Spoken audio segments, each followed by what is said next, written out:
Magandang tanghali po sa inyong lahat. Ito po, nag-garden na naman po ako. Itong ano na po ito. Ayan po, malinis na po bago na po yung tanim ko. Ito po, mga idol. Dito na po ako, naatasan po akong maglinis at magtanim.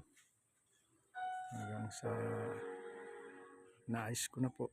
Pero medyo mahaba-haba pa po yung linisin ko. Pero okay lang po. Ayan po. Ito yung patubig. Ayan. Gandang tanghali po sa inyong lahat mga idol. Hanggang sa susunod na video po, magkita-kita po tayo. At